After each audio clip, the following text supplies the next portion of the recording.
I got a special guest with me today on the newly named Mike Tillotson Not Politically Correct show. And so I say not politically correct, so people who are looking for that, they won't find it here. Ken Gillespie. And Ken, we're at the First Baptist Church, and I understand you're a poet. Amongst that, why are you a poet? You told me before, that's pretty good. Well, I like writing. Yeah. It doesn't take a lot of energy, and it's relaxing, and I get so tired of television, and I can't jog or anything anymore. So. Well, you were telling me you get all sweaty jogging. Yeah, that's not the truth. But you could turn an ankle, but poetry, anytime.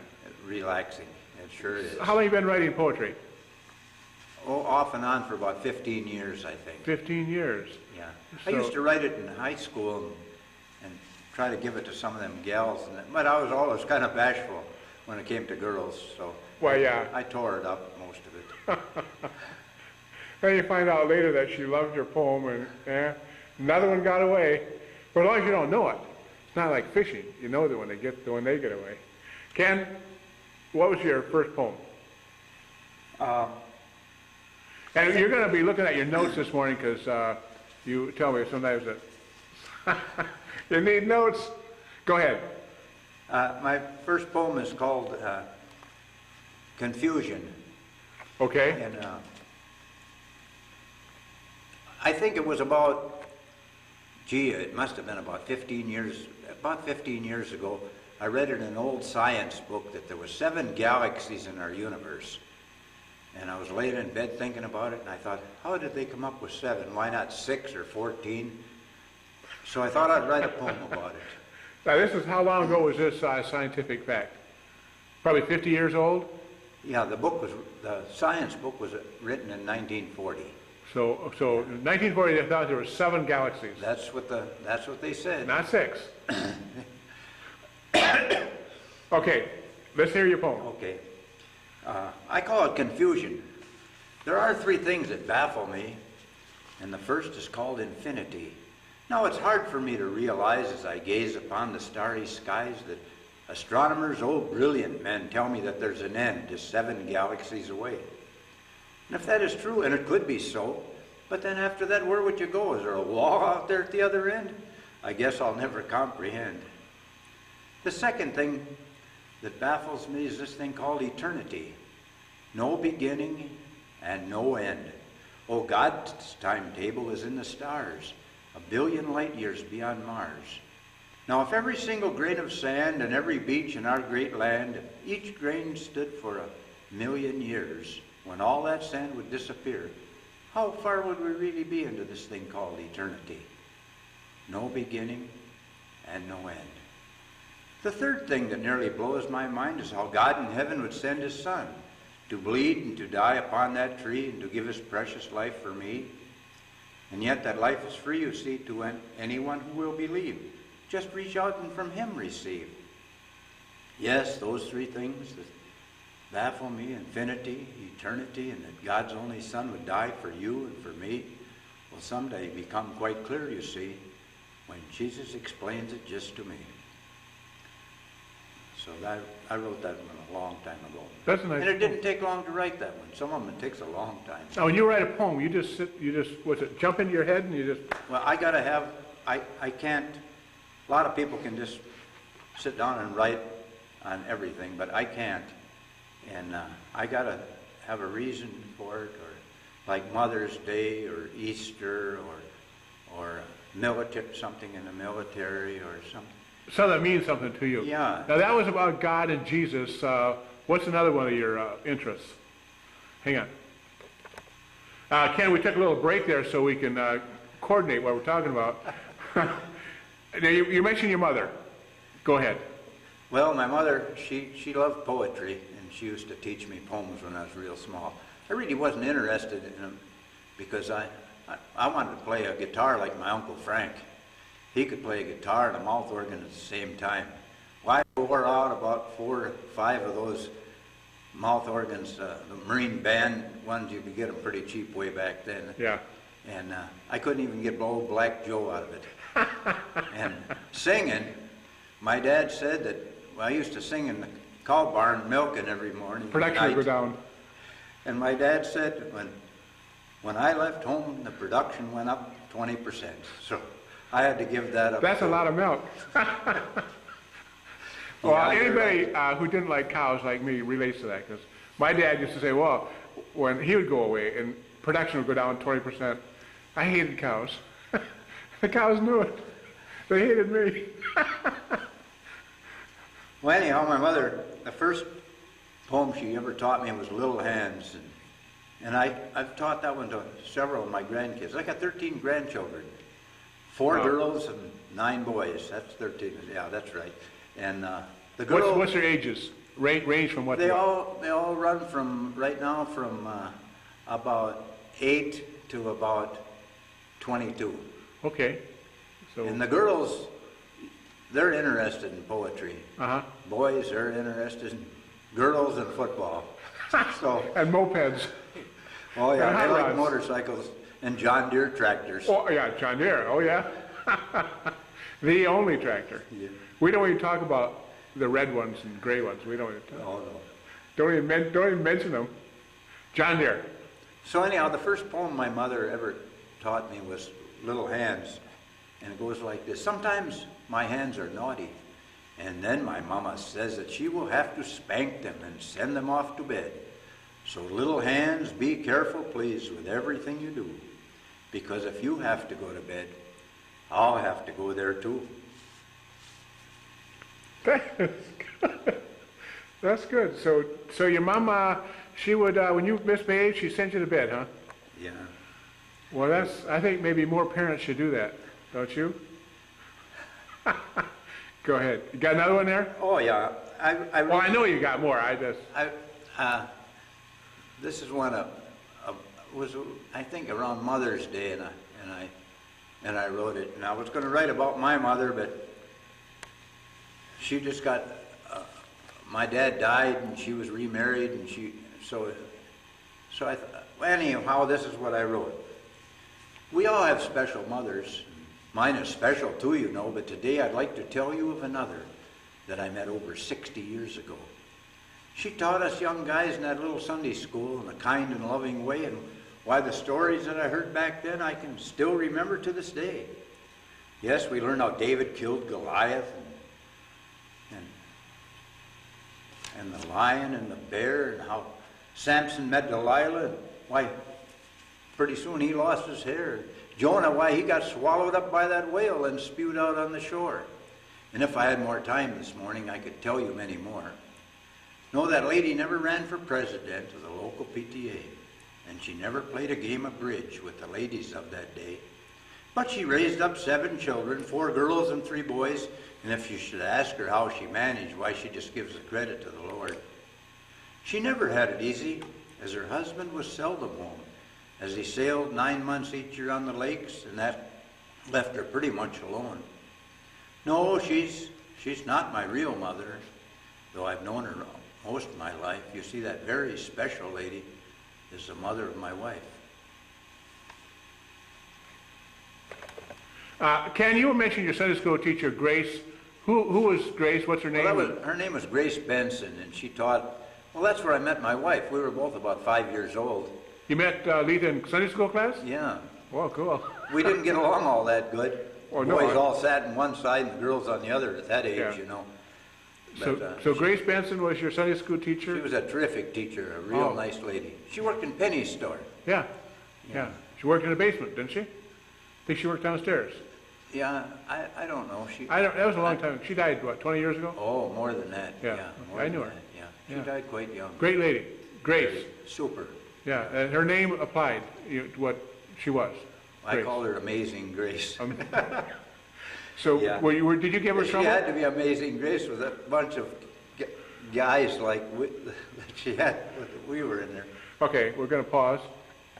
Now, Ken, you and I just attended a funeral this week of Editha Ingwall. You had a little comment about her. Hey, she was a super lady, and I thought that she was the best piano player in the whole world. Us boys used to sit in the front row right behind the piano in Uh-huh. that little Baptist church, and she was just a super player. In fact, our player now is Adrian Cole. Yeah. She's real good. In fact, she teaches piano. And I used to like to kid her, tell her if she kept it up someday she'd be as good as Editha. I don't know if she appreciated that or not, but I think She can call you. she just took it with a grain of salt, I'm sure. Now, Editha, you picked you up for Sunday school? Oh yeah, she had an old 36 Plymouth, and her and her sister lived over in East Lake, and they'd circle around. I'd walk down to the corner, and my mother would give me a nickel to put in the collection. Uh-huh. Oh, I got to tell you a story about that. Well, let's hear it.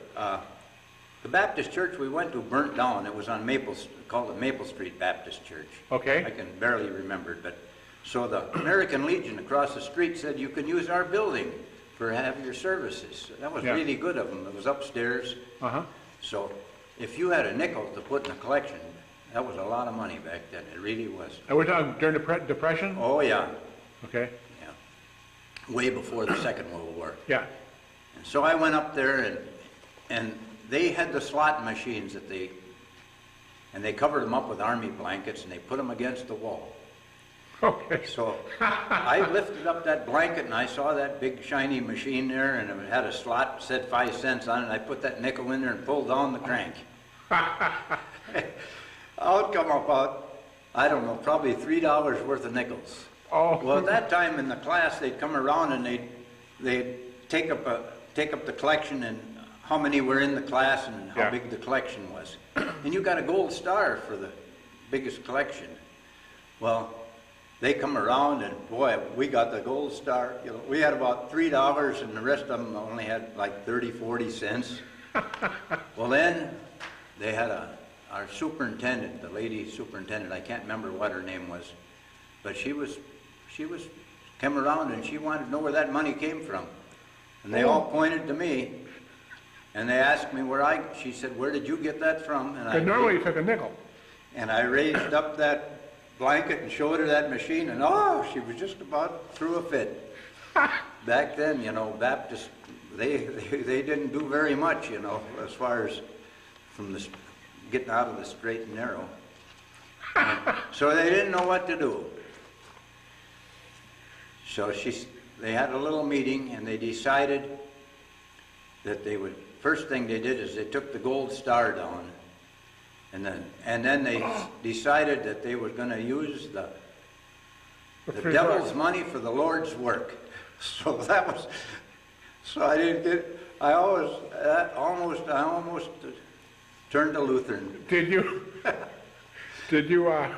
that kill your gambling career right there? Or did you? Well, not entirely, but pretty good. Well, then my mother, anyhow, another poem that she taught us that I really liked, it's called Little Boy Blue. Okay. And I probably have to read it because I haven't said it in a long You go ahead and read it. The little toy dog was covered with dust, but sturdy and staunch he stands. And the little tin soldier is all red with rust, but his musket he still molds in his hand. There was a time that the little toy dog was new, and the soldier was passing fair. But that was the time that little boy Blue kissed them and put them there. Now don't you go till I come, he said. Don't you make any noise. And he clumbered off to his trundle bed to dream of his pretty toys.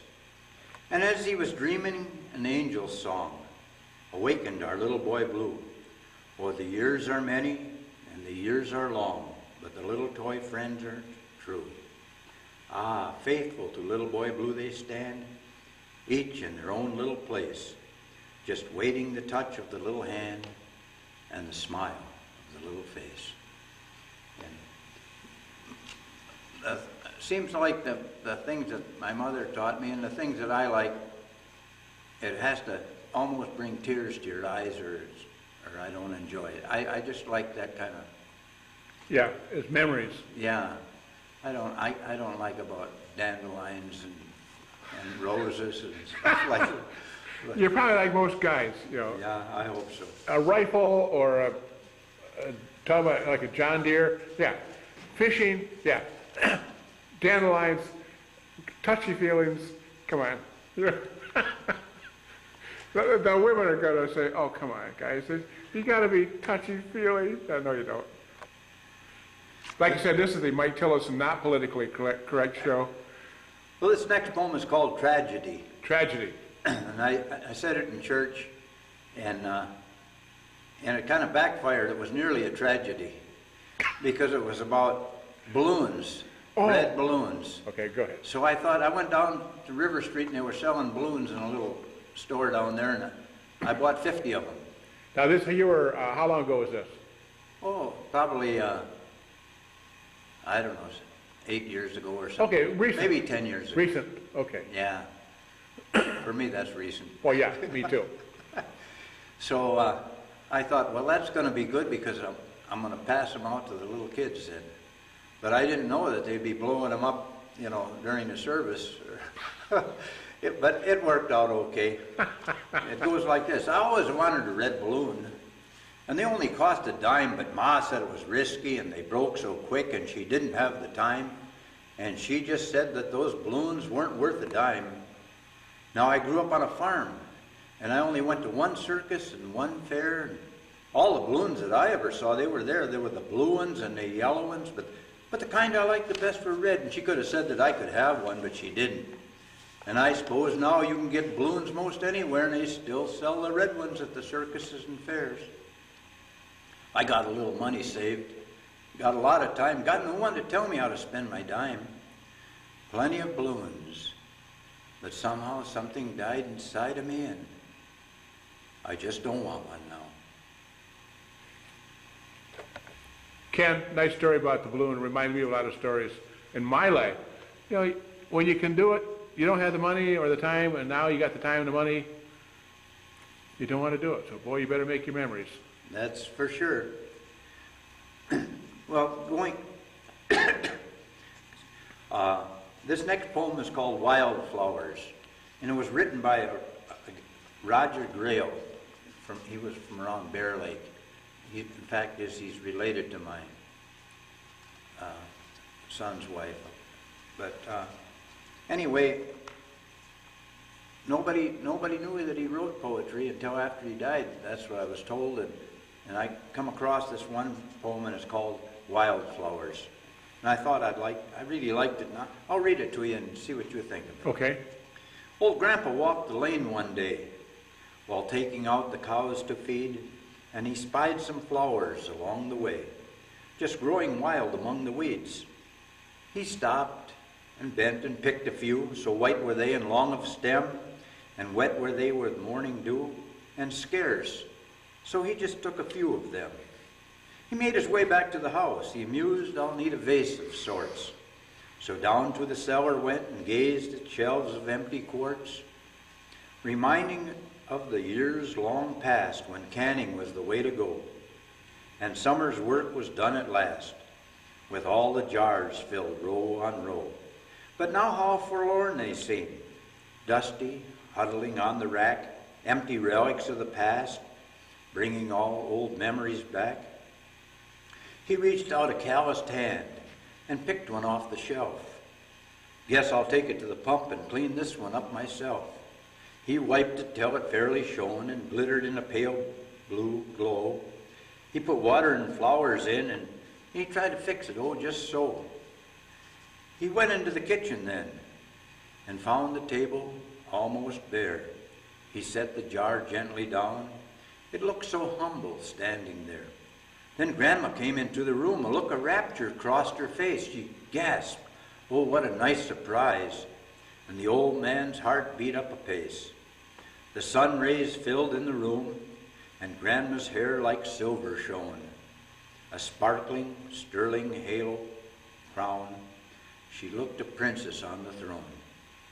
They stood together for the while, remembering all the times gone past, the work, the children too. But oh, the years had gone so fast. A lump came up in Grandpa's throat. A single tear ran down his cheek. The look upon his wrinkled face said all the things he couldn't speak. He squeezed her hand and tried to go. She said, wait, Dad, let's pray. They bowed their heads. He heard her say, we thank you, Lord, for this fine day. On Grandma's kitchen table, there still stands a mason jar, and it holds a few white flowers, and it sparkles like a pale blue star.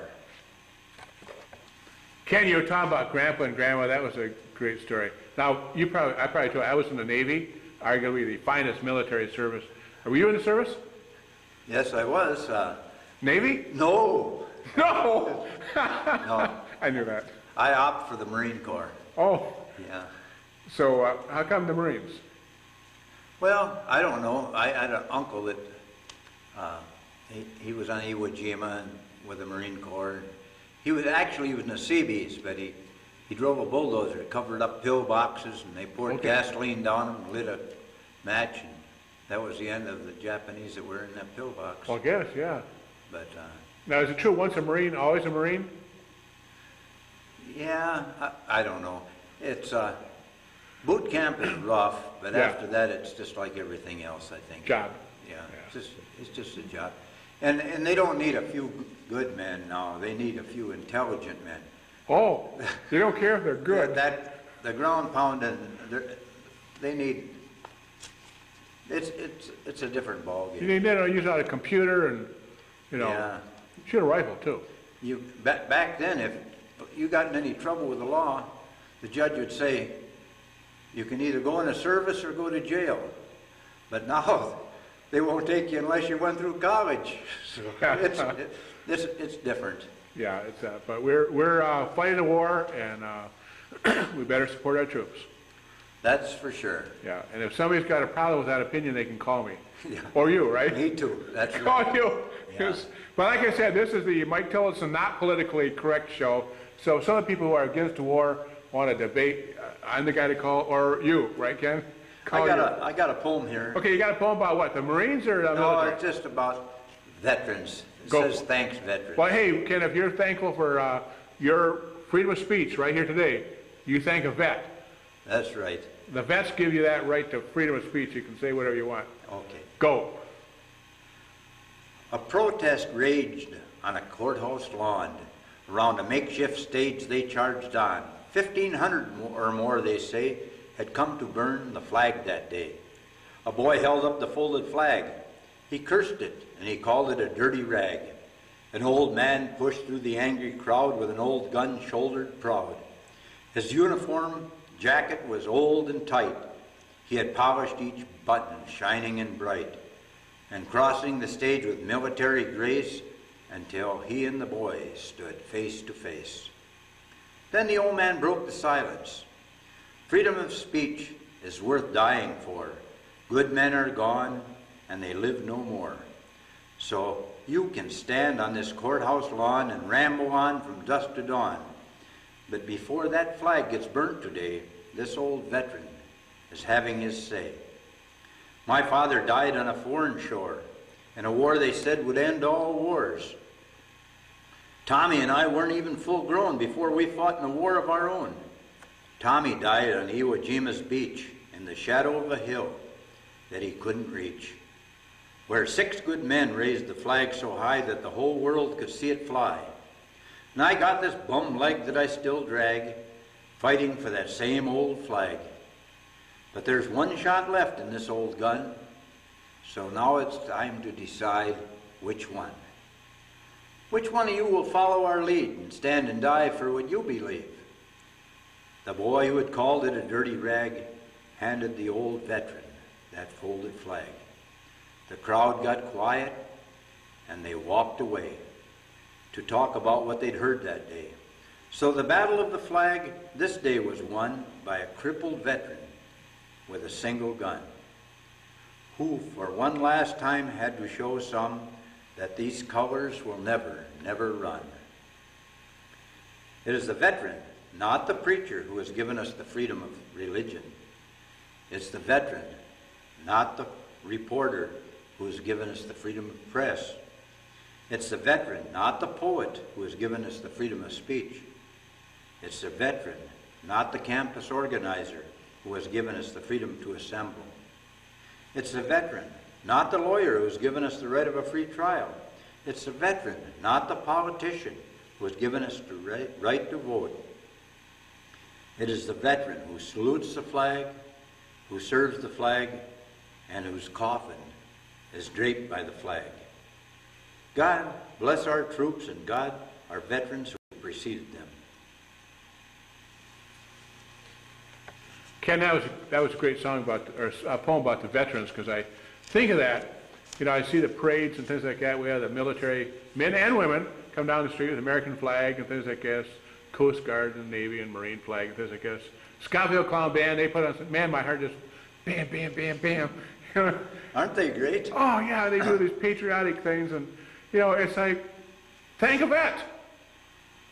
You're thankful for the right of free speech and to vote or not vote. Thank a vet.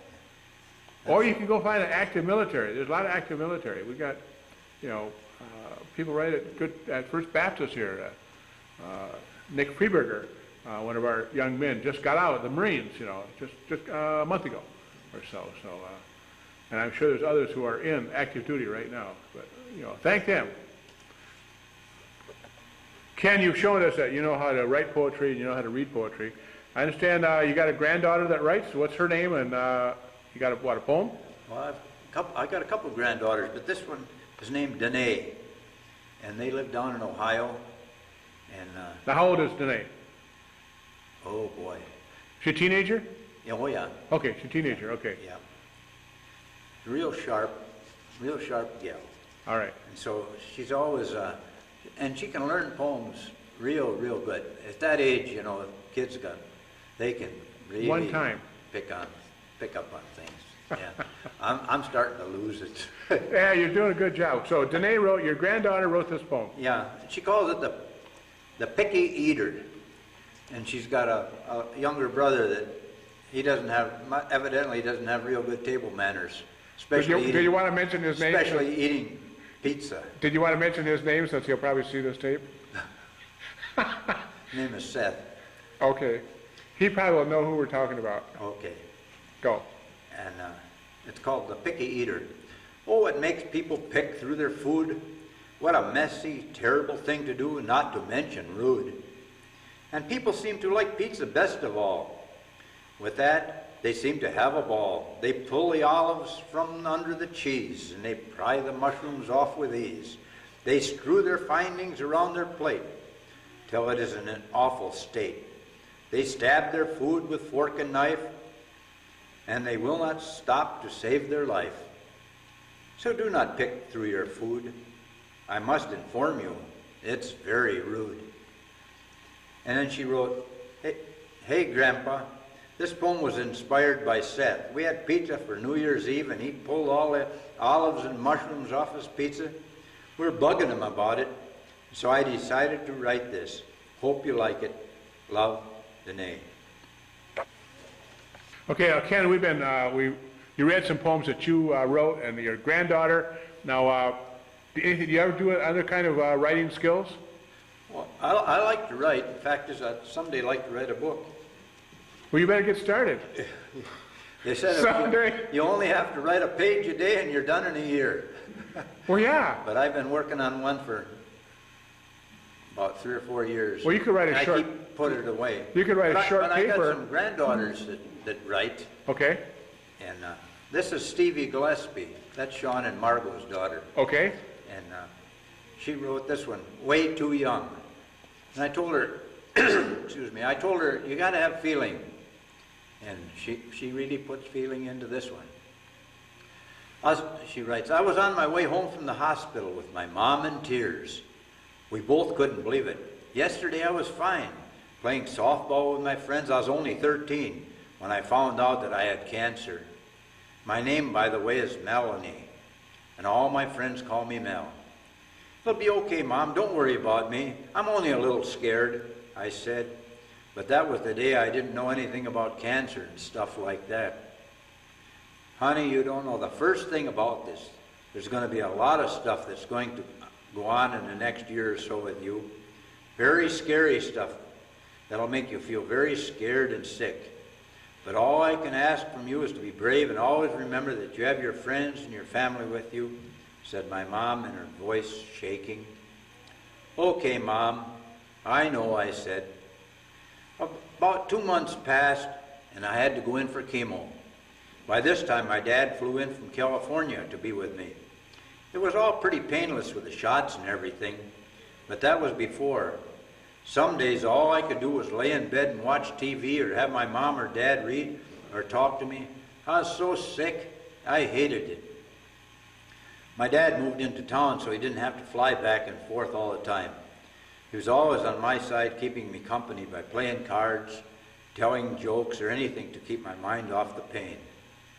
One day, my mom got me a wheelchair so we could go shopping. We bought tons of hats, but I didn't need them. 2 weeks later, I lost all my hair. My eyes were black around the edges, and I lost a lot of weight. All I could ever do was lay in bed and think of all that I was missing, like boys and concert and school friends. But the things I hated most, that I couldn't play softball. All I dreamt about was being a pro softball player when I grew up. But I wasn't getting any better. All my dreams were shattered in a million pieces. That's what I hated most. One night about 2 o'clock in the morning, I woke up and saw my dad looking at a picture book from when I was a little girl and cancer-free. I got out of bed, looked at the pictures of my dad. I was hanging on the wall so I didn't fall. Crawled up on my dad's lap, looked at the pictures of me. Those were good old days, right, Dad? I said in a happy voice. You're right, Mel, he said. He was almost crying. I went to bed, and hours later I woke up. I was in the hospital with something over my face to help me get air. My mom was sitting in the armchair crying, and my dad was talking to the doctor, trying to hold back tears. I knew it before it happened. I was going to die that night. Then a rush of warmth and energy ran through my veins, and the pain was gone, and the cancer was gone.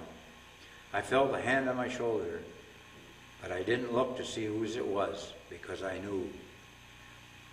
I was looking down at myself in a hospital bed, my family crying, the doctor closing my eyes. I knew everything was better, and I knew my mom and dad knew it also. Isn't that pretty good for a 13-year-old girl to write like that? Wow.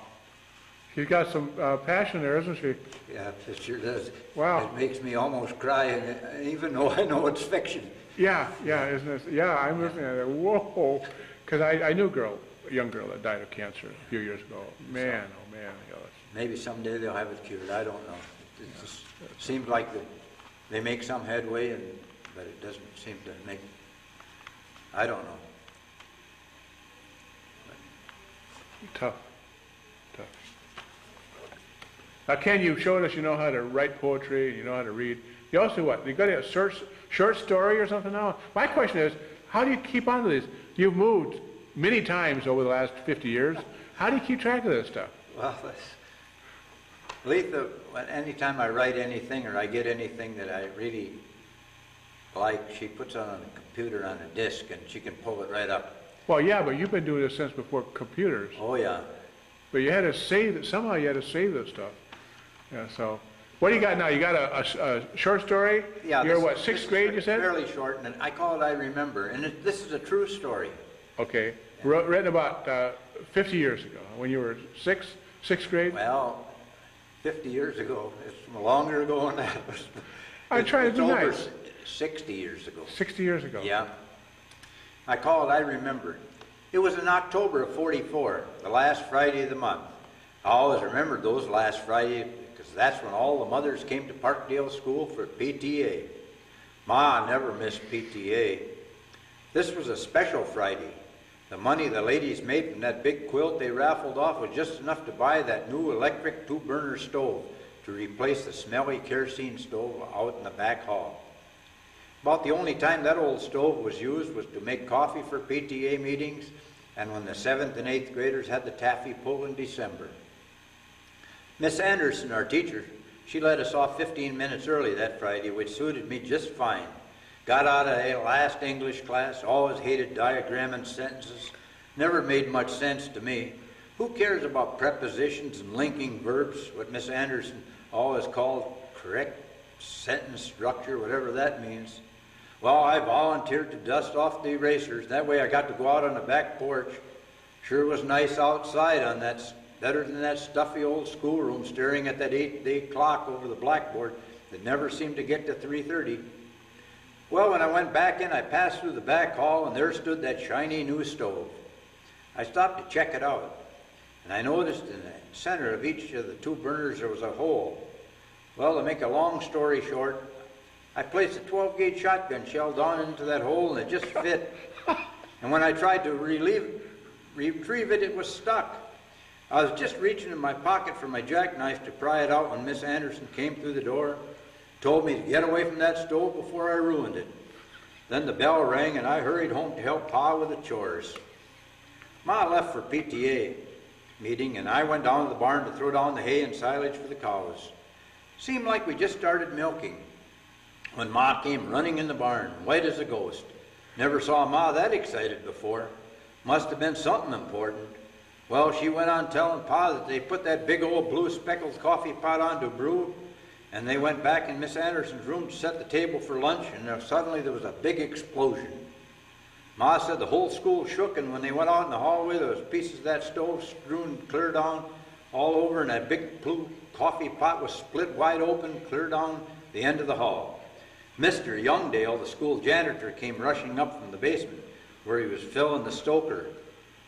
He saw the fire blow out of the electric blocks in the basement, and the fuses were all burned out. He said there was no doubt in his mind that the electrician didn't wire that stove properly. Well, 2 men from Consumers Power came along with electrical inspector from Traverse City and a licensed electrician, and they spent all day Saturday putting a brand new 100-amp service box and all new wiring clear back to the transformer on the power pole. When everything was back together, a new stove was ordered. State Farm wrote out a check for nearly $300 to cover the cost. Fire marshal said how lucky we were, as the school could have been burned to the ground. Well, I know how lucky I felt when we sang that old hymn in church the next Sunday, which ends, "When the eye is on the sparrow and I know he watches over me." It suddenly made a deeper meaning in my life, and that is the truth. Now, Ken, you tell me that was a true story. Now, what were you doing with 12-gauge shotgun shells in school? Well, Where was your shotgun? in the hall, In the hall. yeah. Bobby Cott and Jack Diederiksen and myself, we'd bring we all had the same kind of shotgun, single barrel, mostly Stevens. You could buy a brand new one for $5 or $6 back then. And these weren't new. And the teacher would say, "Now you leave them guns out in the hall when you come into this room." And then on the way home, we'd cut through the woods and Shoot some rabbits. Well, mostly squirrels. Squirrel, sure, Yeah. supper. So you had a jackknife. Oh man, Now you can't even have a fingernail file. the governor of state would have a corner if you took a shotgun shell or a knife to school. Oh, yeah. But nobody shot each other, did they? No. Is that because you had Bibles in the school? Oh, yeah, they had You had Bibles, you had prayer. yeah. Oh, yeah, they always started school off by prayer, and before we had lunch, there was just a regular prayer that they In said. a public school. Yeah. And you had the Pledge of Allegiance. Oh, yeah, every morning, right away. Yeah. Yeah. And people are trying to take the Pledge of Allegiance away, and they've taken prayers out, so we replace them. Some places they have guns now. People go in and shoot each other. You guys shot squirrels. And yeah, it's nuts the way we need something in our life, so you take out the Bible, and I know there's not very many people getting shot at schools, but Yeah. pretty safe. So did you ever tell your mom or anybody? No. Is this the Oh, confession? no, Mom isn't here no more, and some of the rest, I've told different people about it. I think it's been more than 7 years ago, so they can't take me to court. Back then it was different. Yeah. The policemen were all your friends, Yeah. They really were. I used to ride around with a guy named Frank Ferrando. He Okay. was a state trooper. Terrific guy. Sometimes he'd take me out at night when he was on patrol, and he'd go up to Benzonia and all around, circle around, come back through Arcadia. And then, So he had a radio, didn't he? It's not the same way anymore. Did he have a two-way radio? They had a radio. They used to have about a 9-foot aerial on the back of that used to whip real high. Sure, sure. Yeah, but they didn't have, it's not like it is now. Oh, nothing like now. Yeah. So was it gravel roads or blacktop or what? Oh, yeah, they were mostly blacktop. Oh, you were telling me once this changed stuff, you had a Studebaker that went pretty fast? No, I don't believe so. Yeah, I think you said you had a Studebaker that you go 100 miles an hour with it. What was that? Huh? What kind of car was it? No, a 51 Ford. A 51 Ford. Oh, I had a 51 Ford. Bought it brand new. And how fast did your Ford go? Well, it'd go 92 when I bought it, and after I had it worked over, she'd hit 100. 100 miles an hour. Yeah.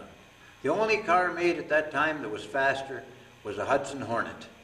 6-cylinder, and it had pistons about the same size as a John Deere tractor's got. Good grief. Yeah. Now the Ford, that was what, a flathead V8? Yeah. Now I tell these new people watching that don't know what a flathead is. So what's a flathead? Well, it doesn't have overhead valves like the new ones do. And the spark plugs, you could replace them yourself with a crescent wrench if you wanted to. They stuck right out in the open. Were easy to work on.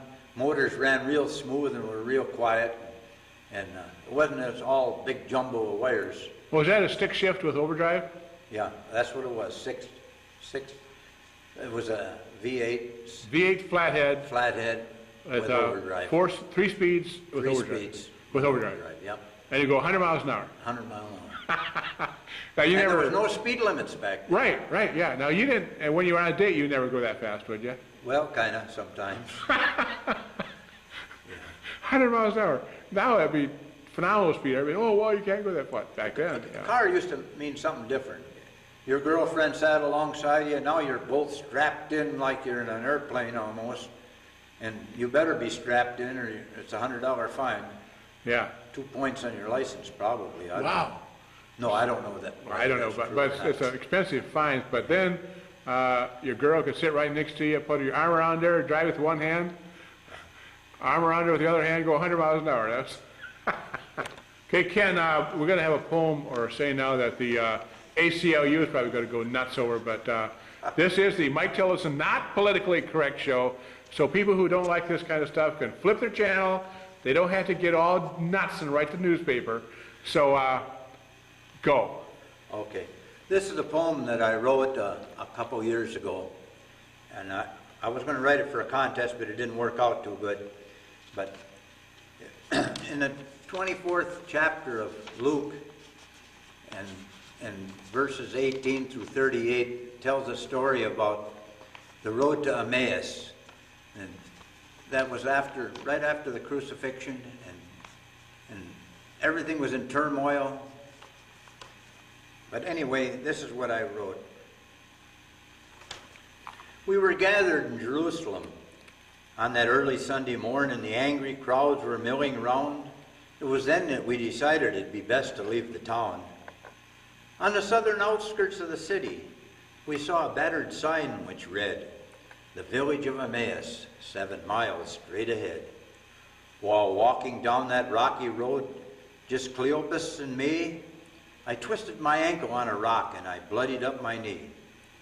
Well, we just kept on walking. Our spirits were mighty low, and we were talking how much things had changed from just one short week ago. Our master rode on a colt that day down through the city streets, while we threw down ropes and branches beneath the frisky colt's feet. And the crowd shouted loud hosannas. Then we all began to sing praises to our Lord and Master, who we knew would soon be king. Trudging down that lonely road together, just Cleopas and me, and from where that stranger came, I cannot tell. It still remains a mystery. That tall stranger started asking questions about who, where, what, and why, yet he seemed to know our answers before we could reply. Then he told us why Christ had to suffer, and why he had to die, and if we'd read what Moses and the prophets foretold, why we'd know the reason why. We stayed that evening in Emmaus. That tall stranger broke the bread, and suddenly our eyes were opened and we recognized him as our Savior, Lord, and friend. There were so many things to ask him, but he never said a word. One moment he stood there between us, and the next he disappeared.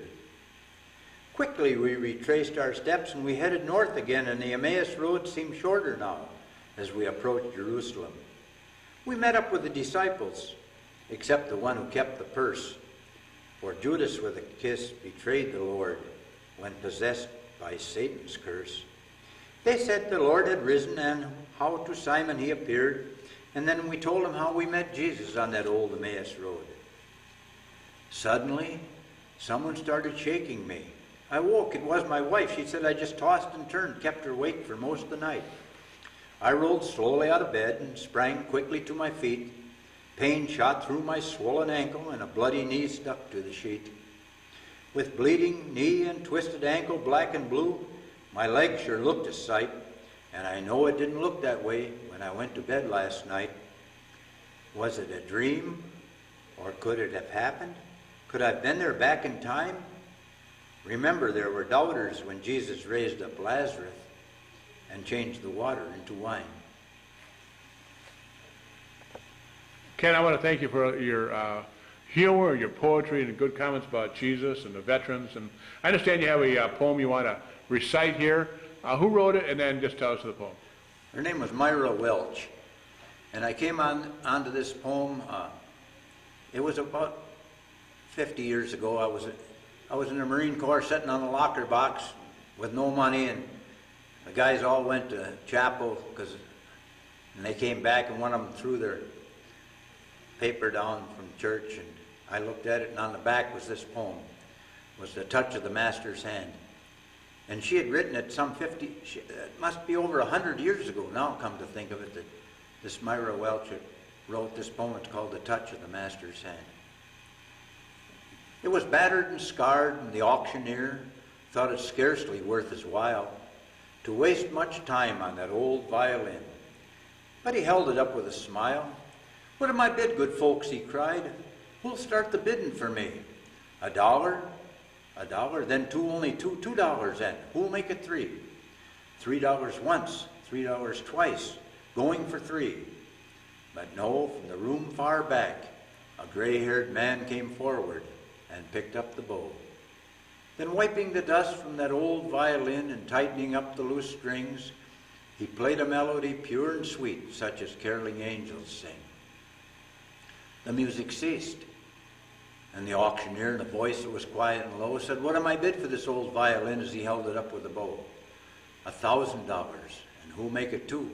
$2,000, and who'll make it $3? $3,000 once, $3,000 twice, going and gone, said he. Now the people cheered. Some of them cried, "We do not quite understand. What changed its worth?" Swift came the reply, "'Twas the touch of the Master's hand." Now many a man with a life out of tune, that is battered and scarred with sin, is auctioned cheap to that thoughtless crowd, much like that old violin. A mess of pottage, a glass of wine, a song, he travels on. He's going once, he's going twice, he's nearly gone. But then the Master comes, but the foolish crowd will never quite understand the worth of a soul or the price that's wrought by the touch of the Master's hand. Ken, that's an old poem I've heard many times, great poem, and I want to thank you for your cooperation today, and I imagine you're going to get some phone calls. I know you're a little nervous today, but hey. It's been fun.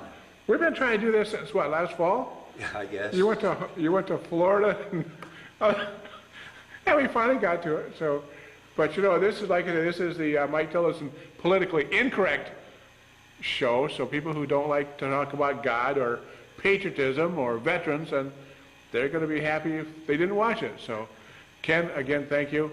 And you want to say hi or anything to anybody? Well, thanks a lot, Mike, It's for been putting this together. Yeah. Hey. What I really want it for is to make some copies for my grandchildren. And on them, what do they call them? VHS or DVD. DVD? Oh, yeah. you're going to have to do that yourself because I don't have any way of doing that. But I'll get it done. you'll get it done, and and record it off TV. You can do that, you know, as long as you don't sell them. No, I'm not going to sell them. I don't think I'd get a buyer. Well, I don't know. Maybe, you know. But I know you're going to have people talking to you. Hey, I saw you on TV. Yeah. Can you come over to our church and read some poetry? Well, as long as they don't put it on there too many times. Oh, it'll be on quite a few times. But it was good poetry, and I know you had some real feelings here, and your love for your country and your church and your Lord and your wife and your grandma and your mother and all that you talked about, you know, but you don't miss the cows, do you? No, not a bit. Yeah, Now, I got out of there as quick as I could. When I got out of high school, I said to my dad, I'm all done with this cow milking. And he said, just about the time you're worth something around here, you up and leave me. I went sailing on the boats. And He raised you right then, didn't he? yeah, I guess so. Thanks a lot. Now, Ken, something, a postscript here, right where we're sitting right now, First Baptist Church, what was this very spot to you? This was a cherry orchard on my dad's farm. Right where we're sitting right now? Yep. You used to come out and pick cherries? I used to punch the tickets for the pickers. Okay. And the guys, when they bring them in, I'd make them pails had to be clear full. Yeah. But the girls, they could get by with murder. Well, you kind of liked the girls, didn't you? Well, they were good girls. The problem is, in the cherry orchard, a lot of those girls didn't wear enough clothes. Yeah, the boys couldn't pay attention because they're all in their shorts and Well, things like that. They were. It was a lot of hard work. And Yeah. My mother was an orchard boss. I can still remember them hollering, "Hey, Irma," and she'd come in there and tell them, "You get up on that ladder and get them cherries at the very top of the tree." So how much what was the rate back then? Probably 50 cents a lug? 50 cents a lug. I don't know. No, more like 20 cents a lug. 20 10 cents cents a bucket, yeah. Yeah. And if you were a kid, how much could you earn a day? Well, they could do pretty good. The trouble was around here, it was hot, and Lake Michigan was just a little ways over back at the cemetery, and they'd pick till noon and never come back. So they ended up the last few years, we just about had to get the Mexicans to come in and Okay, pick. sure, because they would work all day. Oh, yeah. So good old days right here at church, right where the church is, First Baptist, used to be a cherry orchard. Well, the casino used to be an apple orchard. You know, it doesn't look like an apple orchard anymore. But any final comment, Ken? Well, it's been a lot of fun, and thank you a lot, Mike. Thanks, Ken. Oh, hey, didn't you, just a second. Ken, I almost forgot. I did. You used to ride a motorcycle. Tell me about that. Oh yeah, I had a lot of motorcycles. When Tommy Lloyd started selling Hondas, I was his best customer. The last motorcycle I had was a Harley Sportster. Real nice bike. And I sold it to my son-in-law down in Texas. He was going off to get gas, and there was gravel on the road, and it flipped, and he got killed. Oh, wow. And I haven't rode a bike since, and that's been 17 years ago, something like that. But you rode I got kids that ride bikes and everything, Yeah. and they're safe. That was just a freak accident. He was a very careful rider, and it was a very good bike, but anything can happen. I guess the same thing can happen just crossing the street. You could walk out of the church Sunday morning in January, hit a piece of ice, and down you go, and your head hits the bumper of a car, and you're dead. That's right, yeah. You know, so motorcycles are not inherently dangerous. No, I know it. You know, so And I know you love them, Mike. I should be out riding right now. They're talking to you. Hey, thank you, Ken.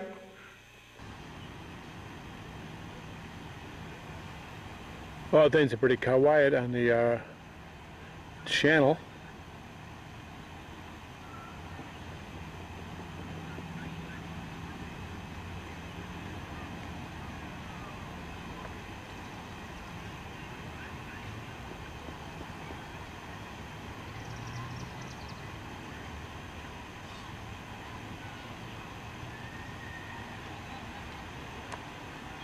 I certainly hope you enjoyed Ken Gillespie and his love for America,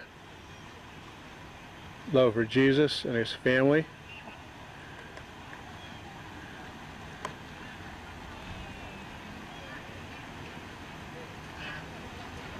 And his comments about free speech.